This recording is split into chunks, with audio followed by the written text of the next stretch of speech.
November 18th, 1943, 0347 hours, Bougainville Island, Solomon Islands.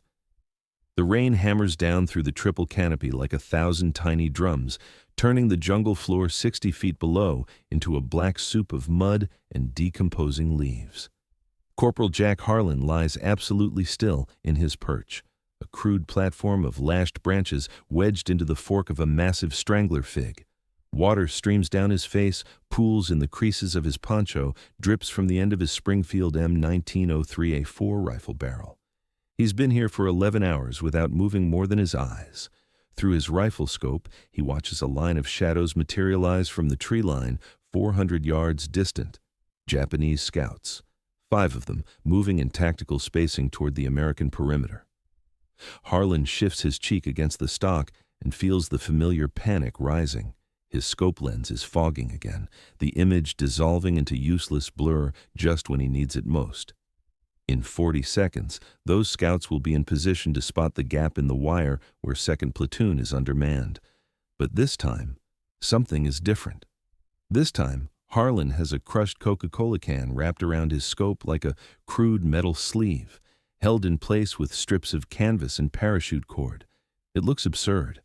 It looks like something a child would improvise. It's about to change everything. Jack Harlan was never supposed to be a sniper. Born in Timber Ridge, Montana in 1922, he grew up as the middle son of a logging family in country so remote that the nearest town with a stoplight was 43 miles away. His father, William Harlan, ran a small sawmill operation that employed 11 men and produced enough board feet to keep the family fed, but never comfortable. Jack learned to shoot the way most mountain boys did, by necessity, not choice. Deer meat filled the freezer, coyotes threatened the chickens. Shooting wasn't a sport, it was infrastructure. The boy could hit a pine cone at 200 yards by the time he was 12, his father would later tell a reporter from Stars and Stripes in 1945. But he never bragged about it, never showed off, just did what needed doing and went back to work. When Jack enlisted in the Marine Corps in March 1942, 3 months after Pearl Harbor, he listed his occupation as timber faller and his shooting experience as hunting. The recruiter, a grizzled sergeant named Vic Kowalski, who'd seen action at Below Wood in the previous war, spotted something in the quiet 19-year-old's application that made him set it aside in a separate pile. "You ever shoot competitively?" Kowalski asked. "No, sir." "You ever miss?" Jack thought about this for a moment. "Sometimes, when I'm rushing." Kowalski smiled. "Don't rush." Boot camp at Marine Corps Recruit Depot San Diego revealed what Harlan's humility had concealed. On the rifle range at Camp Matthews, he qualified as expert with a score of 238 out of 250, missing only 12 points over the entire course of fire. His shooting wasn't fast, it wasn't flashy, but it was consistent with a precision that seemed almost mechanical.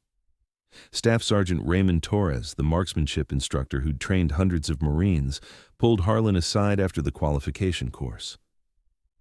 "Harlan, you're going to sniper school," Torres said. It wasn't a question. "I just want to do my part, Staff Sergeant." "Your part is putting rounds exactly where they need to be when your brothers' lives depend on it. That's not every Marine's part. That's your part." Sniper training at Jock Farm, a coastal facility north of San Diego, lasted 6 weeks. Harlan learned range estimation, wind reading, camouflage techniques, and fieldcraft from instructors who'd studied British and German sniper doctrine. He learned to calculate bullet drop at extreme range, to account for the Coriolis effect on long shots, to control his breathing until his heart rate dropped below 50 beats per minute. Most importantly, he learned to think like a hunter rather than a soldier, to be patient, invisible, and absolutely certain before taking the shot. His instructor, Captain Howard Bennett, a veteran of the Marine Raider battalions who'd served at Guadalcanal, emphasized the psychological dimension. A sniper isn't measured by how many men he kills," Bennett told the class of 18 Marines. "He's measured by how many he disrupts. One well-placed round can stop an entire company from moving for hours. You're not infantry, you're chaos agents." Harlan absorbed everything with the same quiet intensity he brought to the rifle range. He finished second in his class, first in fieldcraft and concealment, second in pure marksmanship behind a California competitive shooter named Eddie Salzman, who could outshoot anyone on a known distance range, but struggled with field conditions. "Harlan's the one you want in the jungle," Bennett wrote in his assessment. "Salzman will win you trophies. Harlan will win you battles." In September 1943, Corporal Harlan shipped out with the 3rd Marine Division as part of the buildup for Operation Cherry Blossom, the invasion of Bougainville, the largest of the Solomon Islands and a critical stepping stone toward the Japanese stronghold at Rabaul. The division's intelligence officer, Major Thomas Caldwell, specifically requested 6 trained snipers to support the initial landings at Cape Torokina. Harlan was among them. The voyage across the Pacific took 19 days aboard the transport ship USS President Adams. Harlan spent his time maintaining his weapon, a Springfield M1903A4 bolt-action rifle fitted with an M73B1 Weaver 2.5X telescopic sight, and studying the intelligence briefings about Bougainville's terrain. The reports were sobering. Triple canopy jungle, constant rainfall, minimal sight lines, and an estimated 12,000 Japanese troops dug into defensive positions throughout the interior. "This ain't gonna be like the range at Jacques Farm," said Corporal Danny Ortega, one of the other snipers in Harlan's unit. Ortega was from El Paso, a former Border Patrol agent who joined the Marines for a real fight. He was loud, confident, and skeptical of the quiet Montana kid who barely spoke at meals. "Never thought it would be," Harlan replied. The 3rd Marine Division hit the beaches at Cape Torokina on November 1, 1943. The initial landing met lighter resistance than expected, but within 72 hours, Japanese forces began aggressive probing attacks against the hastily established perimeter. The terrain was everything the intelligence reports had warned about and worse. Visibility beyond 50 yards was nearly impossible. The rain came in torrential sheets that turned foxholes into swimming pools and made radio communication sporadic at best.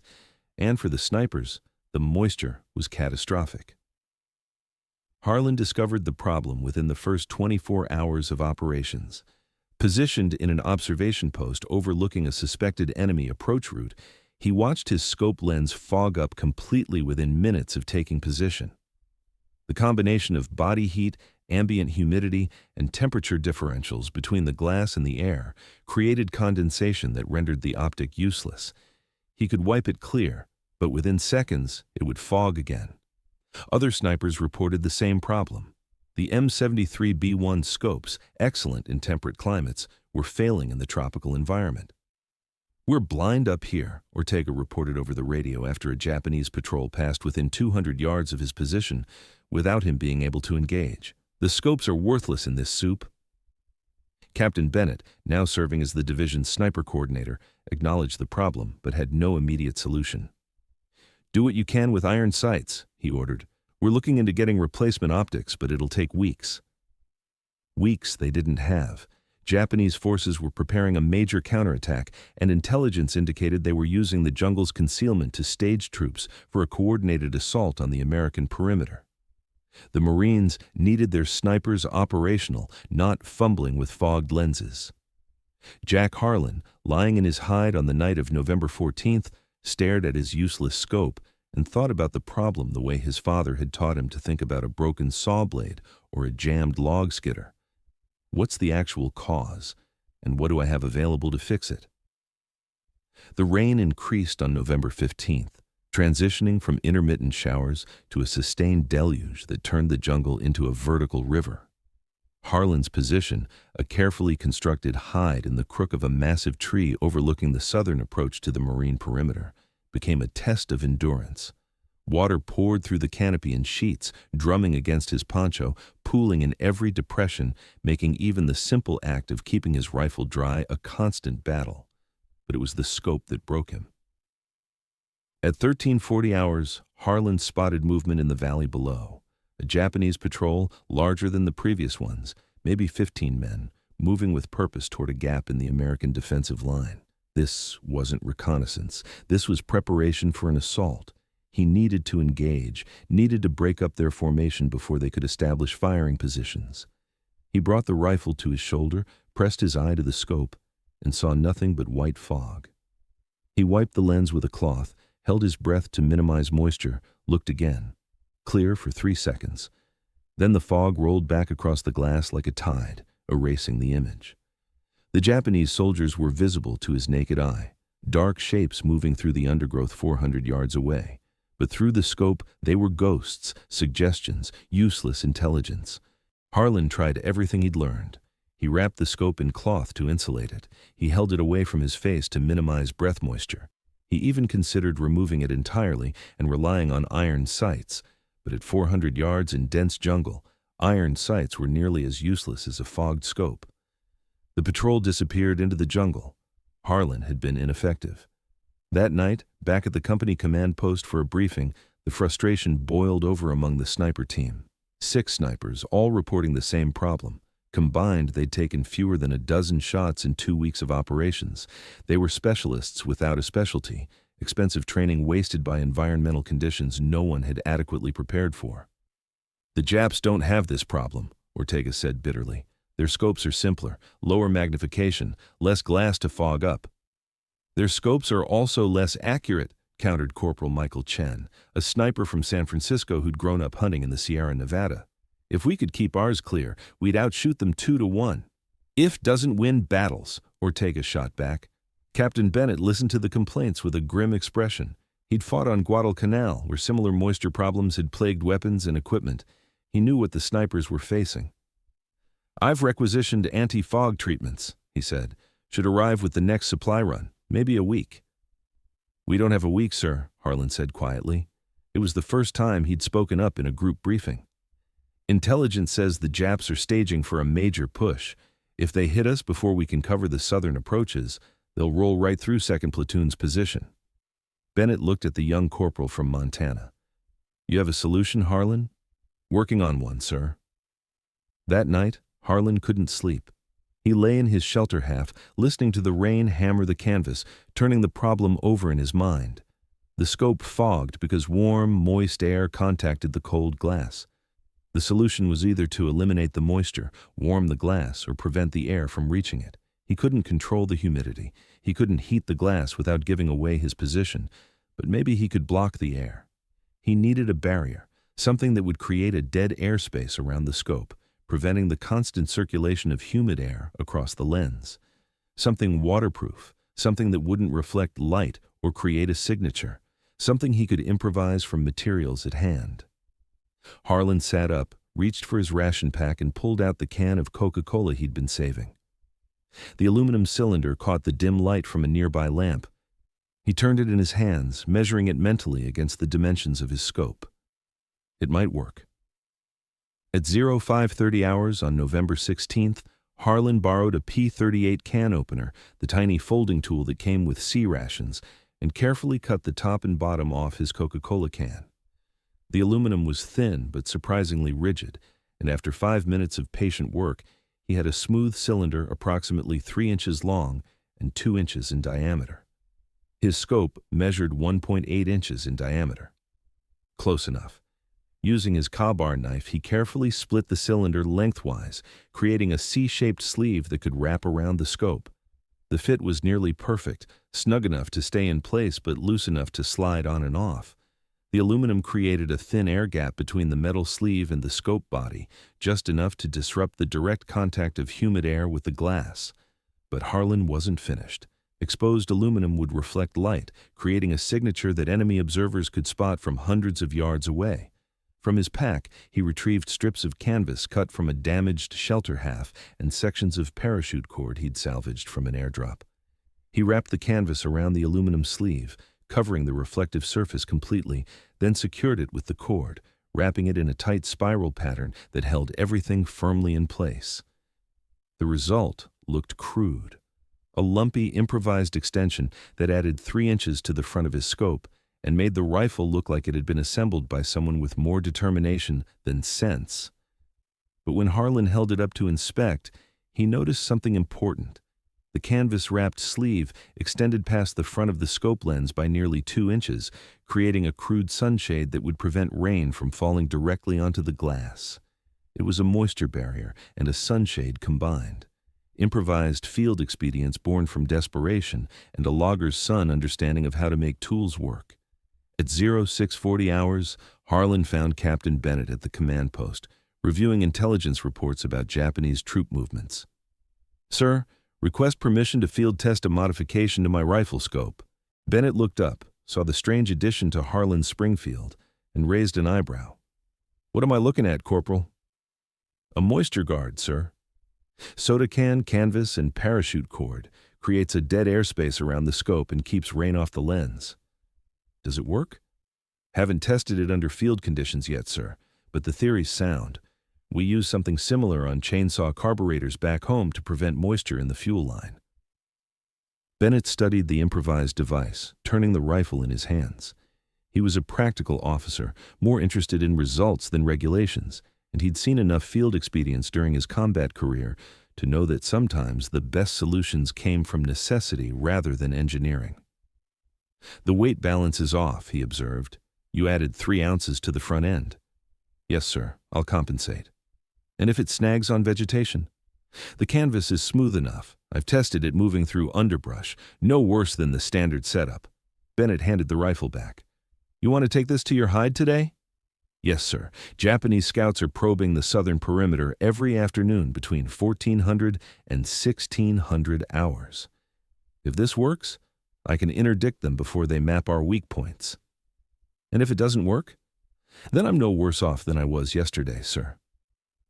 Bennett considered this for a moment, then nodded. "Approved for field testing. Report results tonight. If it's effective, we'll see about replicating it for the other snipers." "Thank you, sir." "Harlan," Bennett's voice stopped him at the tent flap. "Don't get yourself killed testing a theory." "No, sir." By 0800 hours, Harlan was back in his hide, the same platform in the Strangler Fig that gave him commanding views of the southern approach valley. He'd refined his position over the previous week, adding more camouflage, creating better shooting lanes, establishing range markers using distinctive trees and rocks in the valley below. It was, by any measure, an excellent sniper position. The only thing that had been missing was a functioning optic. Harlan settled into position, bringing the modified rifle to his shoulder. Through the scope, the view was immediately, dramatically different.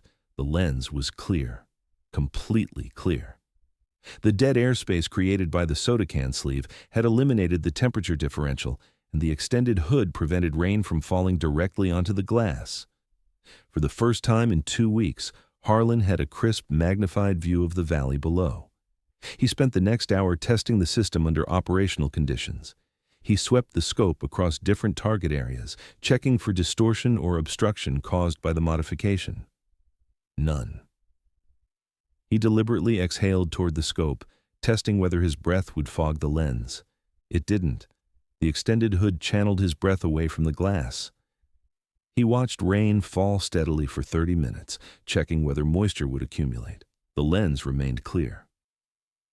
At 1347 hours, the Japanese scouts appeared right on schedule. Before we continue with what happened next, I need to ask you something.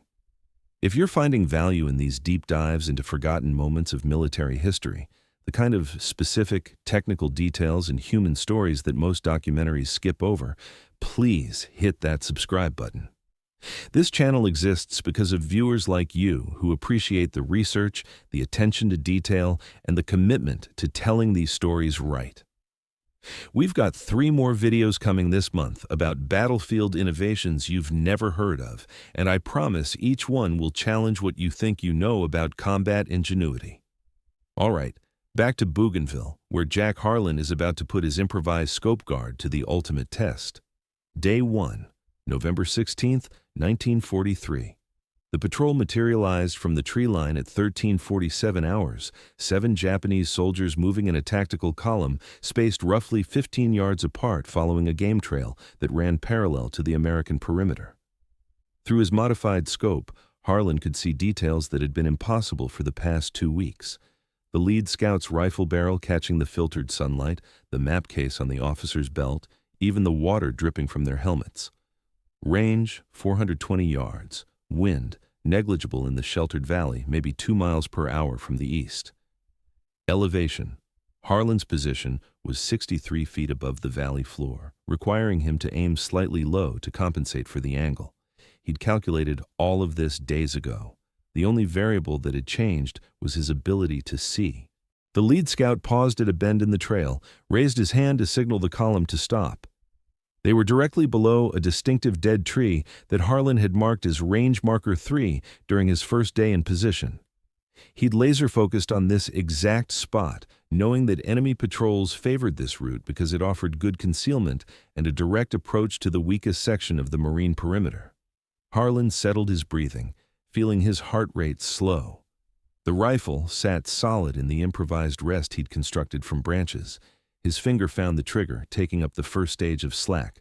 Through the crystal-clear scope, no fog, no blur, just perfect optical clarity, he placed the crosshairs on the lead scout's center mass, then elevated slightly to account for the 420-yard distance and downward angle. The Springfield cracked. The sound echoed through the valley like a tree branch snapping, absorbed quickly by the dense vegetation. The lead scout collapsed without a sound. The other 6 Japanese soldiers scattered immediately, diving for cover in the undergrowth, their tactical discipline evident in how quickly they disappeared. Harlan worked the bolt, chambering a fresh round, his movements smooth and practiced. He didn't chase targets. That was amateur work. Instead, he watched the undergrowth, looking for movement, for the slight disturbance of leaves that would indicate where the scouts had gone to ground. 30 seconds passed. Then he saw it. A soldier rising from cover 50 yards behind where the lead scout had fallen, attempting to move to a better position. The Japanese soldier probably thought he was invisible in the jungle shadows. He wasn't. Harlan's second shot caught him mid-step. The soldier went down hard. The patrol broke. The remaining 5 soldiers abandoned tactical movement and ran, sprinting back toward the tree line they'd emerged from, clearly spooked by an enemy they couldn't locate. Harlan tracked them through his scope, watching them retreat, noting their exit route and the speed of their withdrawal. He didn't fire again. 2 shots were enough. Captain Bennett's words echoed in his mind.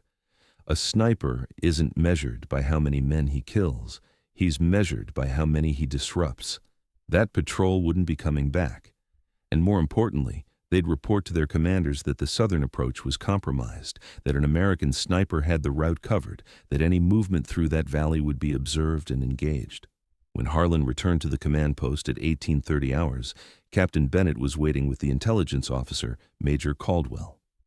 2 confirmed kills, Harlan reported. Japanese reconnaissance patrol, 7 men. They were mapping approach routes to 2nd Platoon's position. The scope modification worked? Bennett asked. Yes, sir. Perfect clarity, no fogging. I had a completely unobstructed view for the entire 5-hour watch. Caldwell leaned forward. Corporal, I need you to understand something.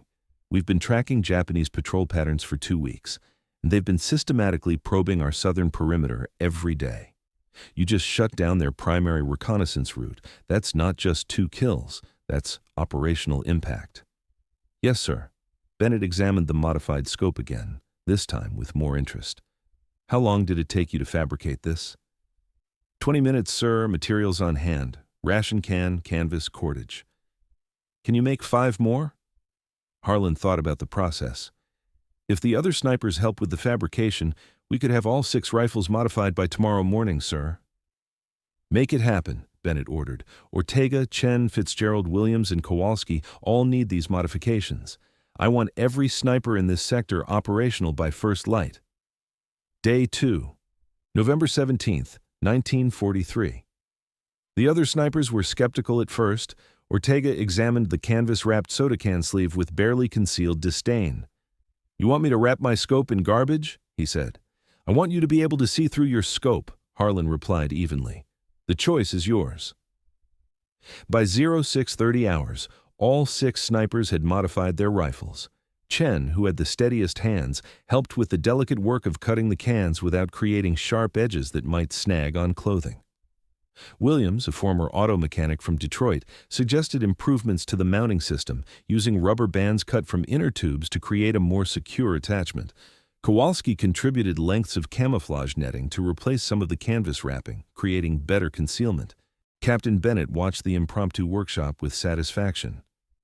This, he told Major Caldwell, is why we train snipers to think independently. Give them a problem, and they'll engineer a solution. The Japanese counterattack began at 0945 hours. It wasn't the all-out assault that intelligence had predicted, but rather a sophisticated probing attack designed to identify weak points in the American perimeter. Multiple squads hit different sections of the line simultaneously, attempting to draw forces away from key positions and create gaps that could be exploited by follow-on forces. The southern approach, the route Harlan had been covering, received special attention. At 10:15 hours, a platoon-strength force of approximately 35 Japanese soldiers began moving through the valley, using fire and maneuver tactics to advance toward the Marine positions. They were confident, organized, and clearly expected minimal resistance from the jungle-covered approach. They were wrong. Harlan was in position by 1000 hours, his hide refined even further, his shooting lanes clear, his range cards updated. Through his modified scope, still crystal clear despite steady rain, he watched the Japanese force organize at the tree line.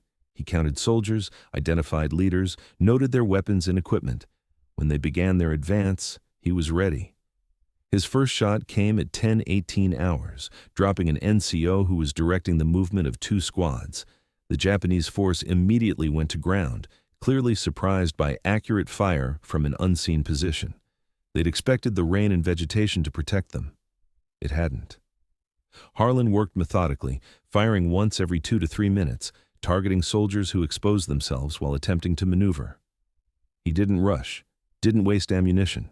Each shot was deliberate, calculated, executed with the precision of someone who'd spent thousands of hours on rifle ranges and in mountain hunting camps. By 11:45 hours, he'd fired 14 rounds and recorded 9 confirmed hits. More importantly, the Japanese advance had stalled completely. Soldiers who'd been moving aggressively toward the Marine perimeter were now pinned in place, unable to identify where the fire was coming from, unable to return effective fire, unable to advance without exposing themselves. At 12:30 hours, the Japanese force withdrew, but Harlan wasn't alone. Throughout the morning, the other 5 snipers, now equipped with their own modified scopes and deployed to other sectors of the perimeter, had reported similar results. Ortega, positioned to cover the western approach, had engaged a Japanese mortar team attempting to set up in a clearing, killing 3 crew members and forcing them to abandon the position. Chen, covering the northern sector, had disrupted a flanking movement by engaging the lead elements, causing the entire formation to fall back in confusion.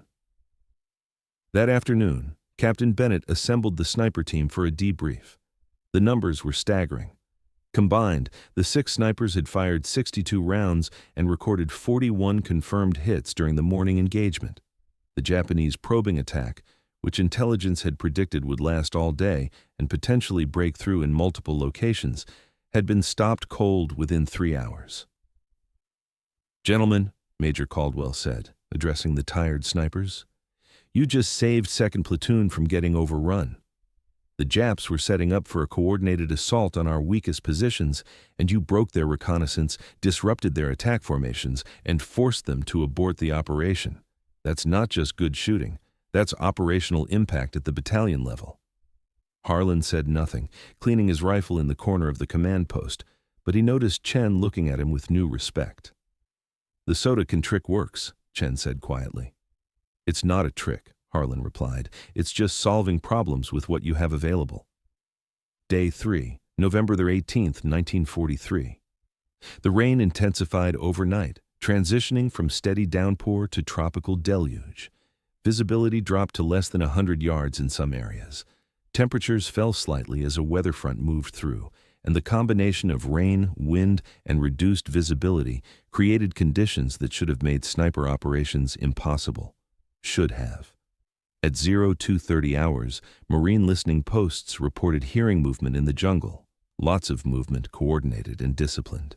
Japanese forces were staging for a major nighttime assault, using the weather as concealment, planning to hit the American perimeter at its weakest points before dawn, when defensive fires would be least effective.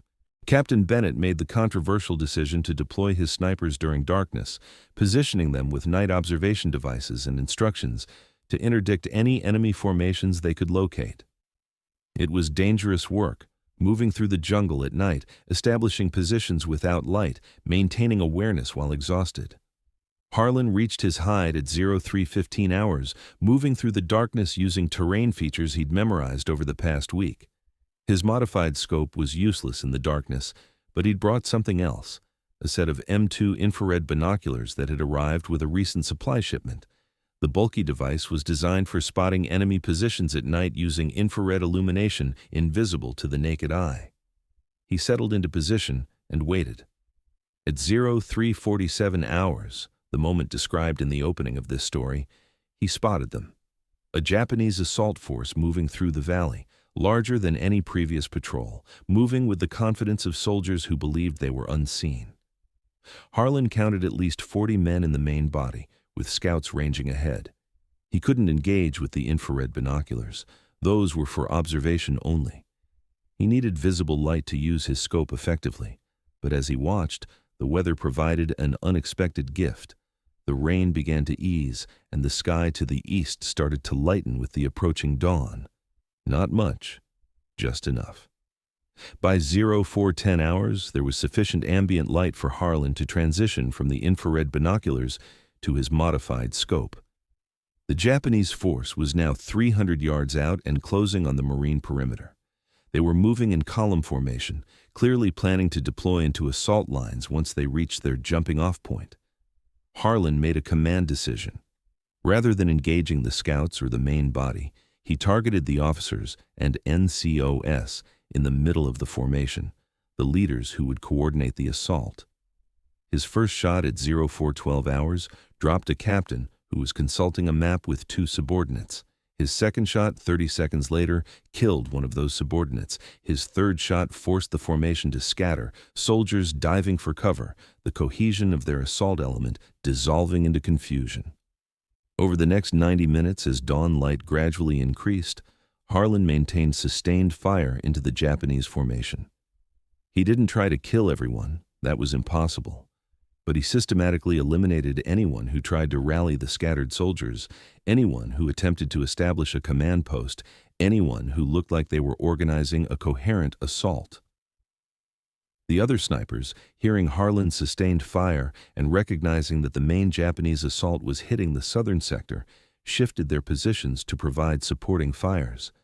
By 0530 hours, 3 snipers were engaging the same target area from different angles, creating a crossfire that made it impossible for Japanese forces to maneuver without exposing themselves.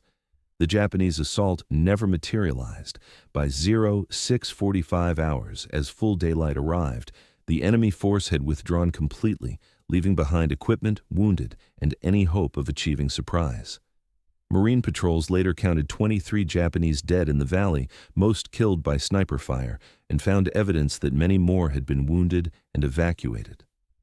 In his personal log, Harlan recorded 19 shots fired during the morning engagement, with 12 confirmed kills and an unknown number of wounded. Combined with his previous 2 days of operations, his total was 33 shots fired, 23 confirmed kills, and numerous tactical disruptions.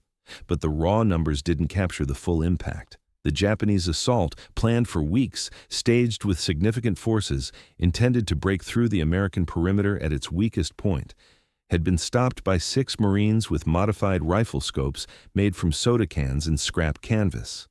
By the evening of November 18th, after 72 continuous hours of operations with minimal sleep, Harlan returned to the command post for the final time in that particular rotation.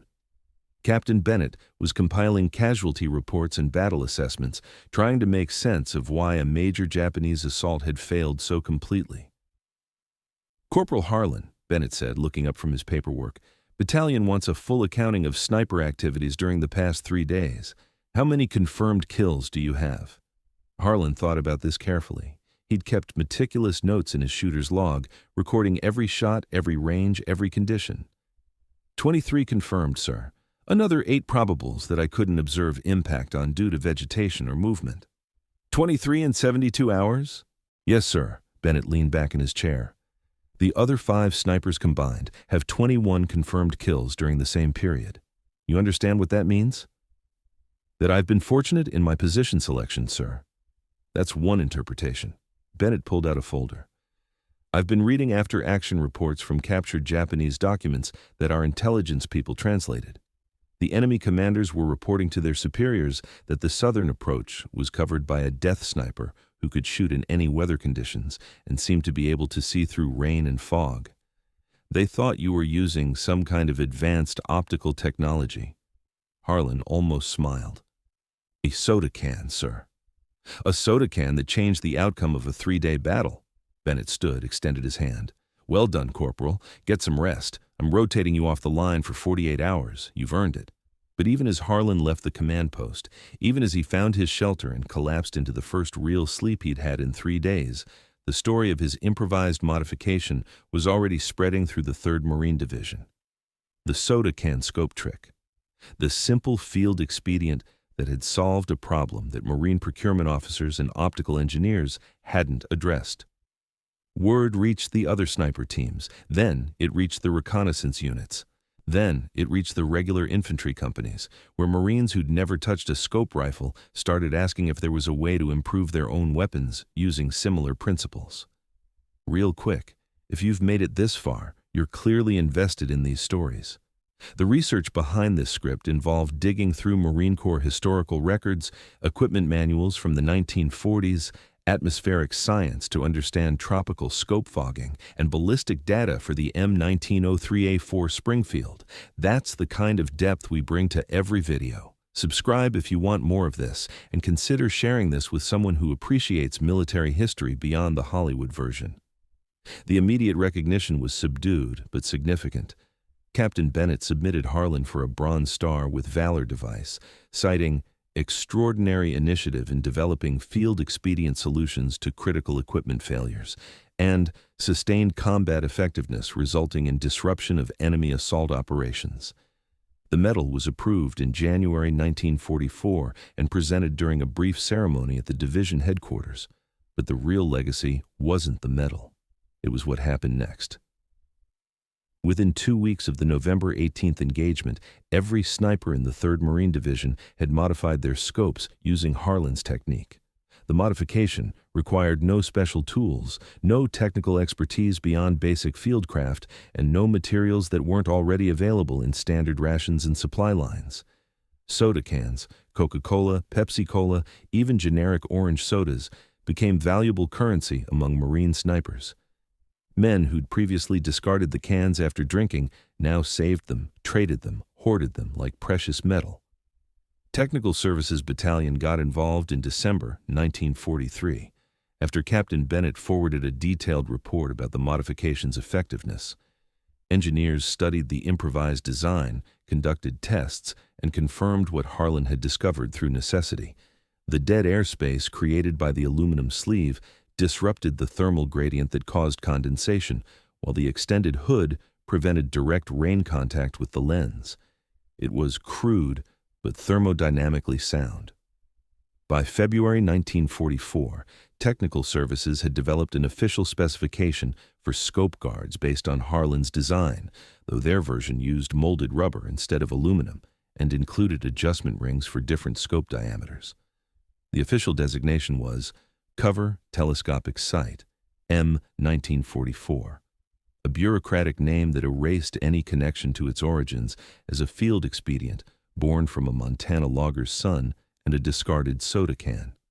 The official version was better engineered, more durable, and fit a wider range of optics, but it arrived in theater 6 months after Harlan's improvised version had already solved the problem. Old-timers in the sniper community continued using the soda can method, distrusting the official version's complexity and preferring the simplicity of something they could repair or replace in the field. Corporal Danny Ortega, the skeptical El Paso sniper who'd initially mocked Harlan's modification, later wrote in a letter home, "That kid from Montana saved our entire operation with a piece of trash and some string. Makes you wonder how many other problems we're overthinking when the answer's sitting in the garbage pile." The modification spread beyond the 3rd Marine Division.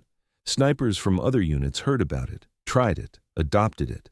By mid-1944, Marine and Army snipers throughout the Pacific Theater were using variations of Harlan's design.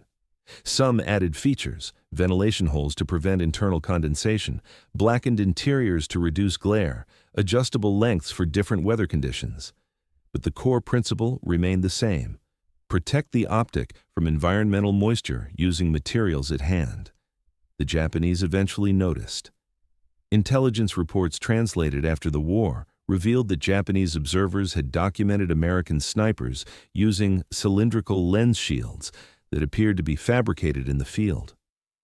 One report from a Japanese officer on Peleliu in September 1944 noted, "American marksmanship is significantly enhanced by weather-resistant optical modifications of unclear origin. Recommend similar development for Type 97 sniper rifles." But for Jack Harlan, the war continued beyond those 3 days in November. He remained with the 3rd Marine Division through the battles of Guam and Iwo Jima, accumulating a combat record that included 67 confirmed kills by war's end, a number that would have been much lower without those 72 hours on Bougainville when his improvised modification kept him operational while others were blind. He was promoted to sergeant in March 1944 and served as a sniper instructor at Guadalcanal, teaching new Marines the fieldcraft he'd learned in the mountains of Montana and perfected in the jungles of the Solomon Islands. His classes always included a session on improvised equipment modifications, and he always brought a modified rifle with the soda can sleeve still attached. "Don't wait for supply to solve your problems," he told his students. "You're Marines. You adapt, you overcome, you win with what you've got. Sometimes that's $1 million rifle. Sometimes that's $1 million rifle in a 10-cent soda can. Doesn't matter which, as long as you hit what you're aiming at." After the war, Harlan returned to Timber Ridge, Montana. He didn't talk much about his service. Most veterans of his generation didn't. He worked in his father's sawmill, eventually taking it over when William Harlan retired in 1956. He married a woman named Sarah Hutchins, had 3 children, lived a quiet life in the mountains where he'd learned to shoot as a boy. In 1982, a military historian researching Pacific Theater sniper operations tracked Harlan down through Marine Corps records. The historian, Dr. Robert Keegan from the Army War College, wanted to interview veterans about field-expedient solutions to equipment problems. Harlan agreed to talk, though he was characteristically modest about his own contributions. "It wasn't genius," Harlan told Dr. Keegan during a recorded interview. "It was just problem-solving.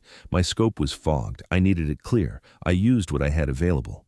Any farm kid who's ever fixed a tractor with baling wire would have done the same thing."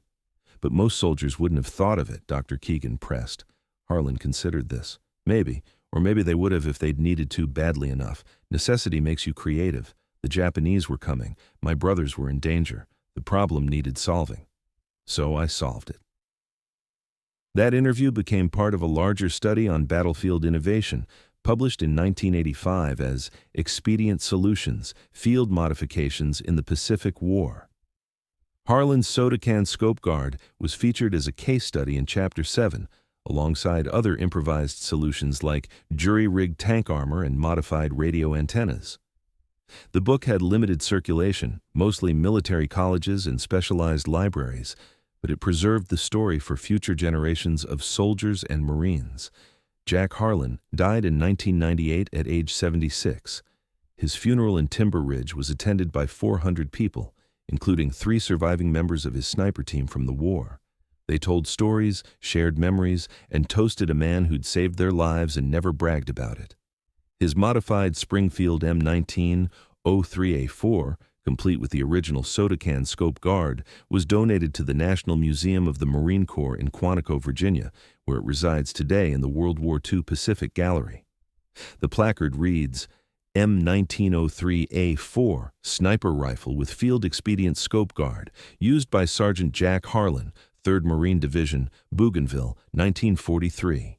The improvised modification, fabricated from a discarded ration can, solved critical moisture problems affecting optical sights in tropical environments.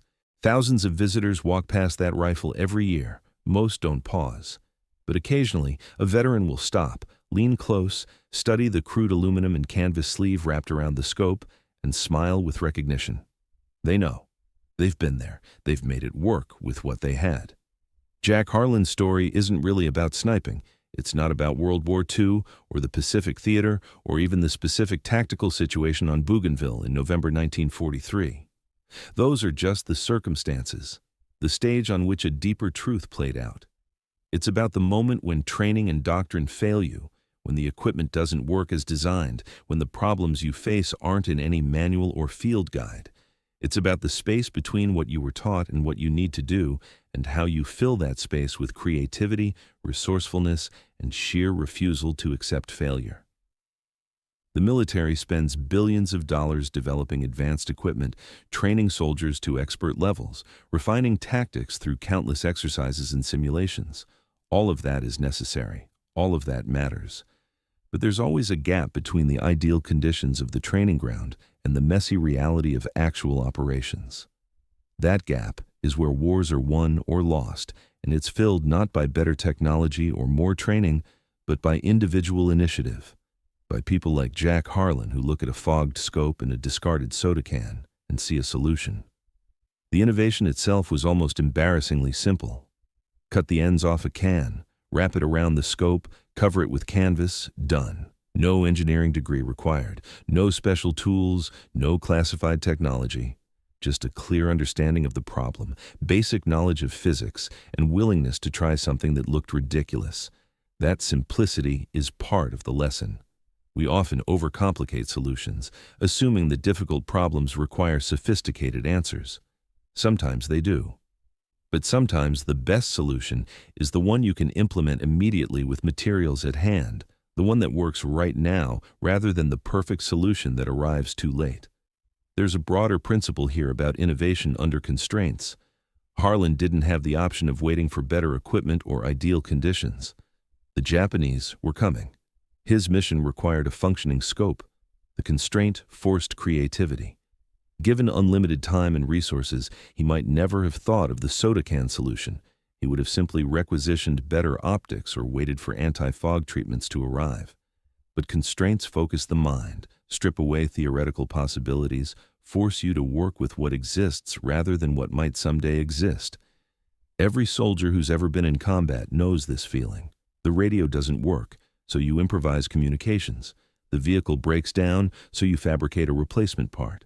The plan falls apart in the first 5 minutes, so you adapt and overcome. Military organizations spend enormous effort trying to plan for every contingency, but they also cultivate this spirit of improvisation because they know that no plan survives contact with reality intact. But here's what makes Harlan's story particularly significant. He didn't just solve his own problem. He shared the solution. He showed the other snipers how to replicate it. He taught it to his students when he became an instructor.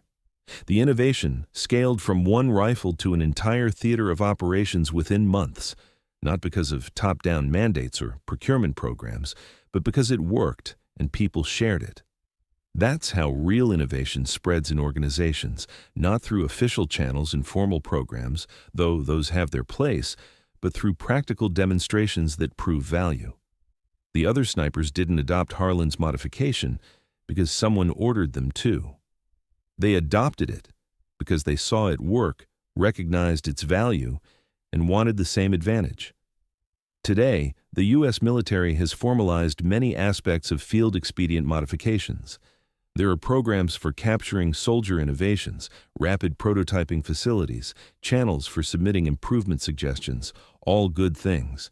But they exist because of people like Harlan who proved that the best ideas often come from the people actually doing the work, facing the problems, living with the equipment's limitations. The rifle sits in the museum now, behind glass carefully preserved. The aluminum sleeve is corroded in places, the canvas wrapping faded and stained. It looks exactly like what it is, a piece of improvised field gear cobbled together from trash and necessity. But it represents something larger than itself. It represents every field modification ever made, every problem solved with ingenuity rather than resources, every time someone looked at a limitation and saw an opportunity. In his final interview before his death, Jack Harlan was asked what he wanted people to remember about his service.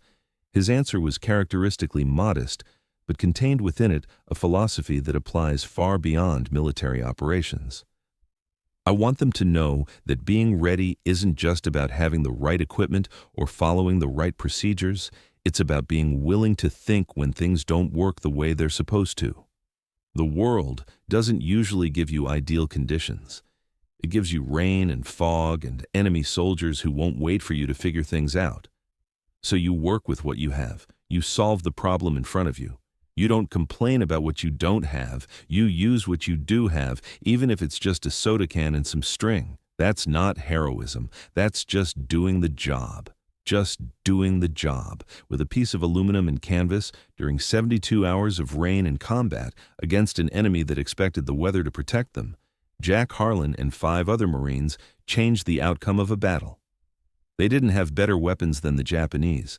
They didn't have more soldiers or superior positions. They just had snipers who could see when everyone else was blind. That's the power of the soda can scope trick, not the tactical innovation itself, which was eventually superseded by better official equipment, but the mindset it represents, the willingness to look at problems differently, to question assumptions, to improvise when conventional solutions fail. Every generation faces its own version of the fogged scope. Every organization encounters problems that can't be solved by simply following established procedures. The question is whether we cultivate the kind of thinking that allows people to grab a soda can and create a solution, or whether we wait for someone else to solve the problem for us. Jack Harlan showed us the answer in November 1943. Sometimes the most important tool isn't in your equipment bag or your training manual. Sometimes it's in your head, waiting for the moment when you need it badly enough to use it. The rifle in the museum isn't just an artifact of World War II. It's a reminder that human ingenuity, applied at the moment of greatest need, can be more powerful than any technology. And that sometimes the difference between failure and success, between life and death, between holding the line and breaking under pressure, can be as simple as a 10-cent piece of aluminum wrapped around a scope in the rain.